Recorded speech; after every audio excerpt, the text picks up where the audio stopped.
What I've got here is an installation using black light.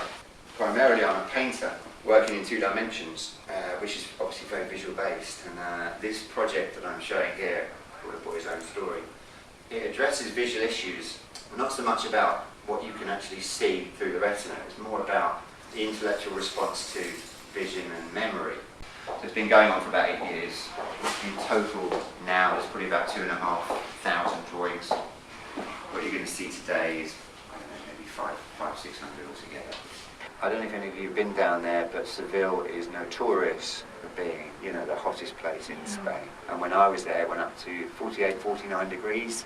Having gone to the market, and the sun bounced off the chrome fender of a car and burnt. It felt like my cornea had been burnt. Part of the condition is that I have very little melanin, not only in my skin, but also in my iris.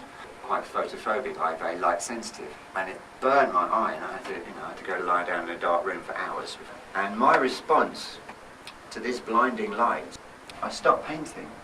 I'd used ultraviolet light a lot when I was in my 20s. I used to work in nightclubs, and I brought my UV lights over, and I closed the shutters in the studio and just started doing these drawings. And they started off on the floor, and they slowly over a year or two they graduated from the floor to the wall, and then started hanging them up. But it was one of those kind of necessity mother of invention situations.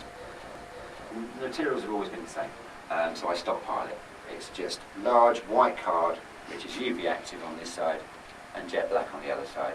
The pens are always the same, because obviously I don't want style coming to it. So I work on large sheets, and I start with one image, and I try to be random.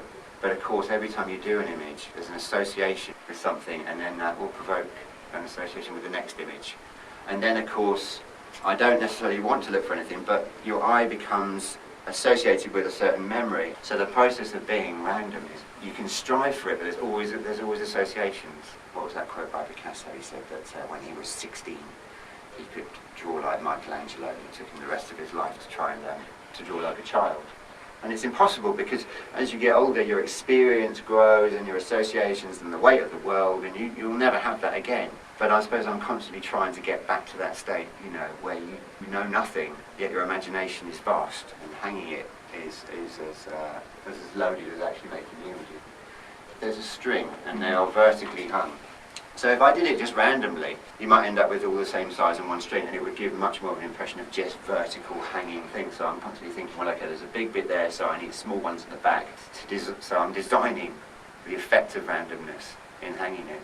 So there's a selection, not just forget about the images, but in terms of scale, to create depth, to create the effect. Various people have said it kind of induces a sort of a dreamlike feel, because you don't have a conventional perspective. The space is very hard to define, apart from the lights. If the lights weren't visible, then you wouldn't know where the corners of the room were. When you work in a dark room, you don't have all those associations. It's much easier to free associate. You've got no references, and it's like being in a waking dream. And I really like that you can't, it doesn't function as a human sort of readable space.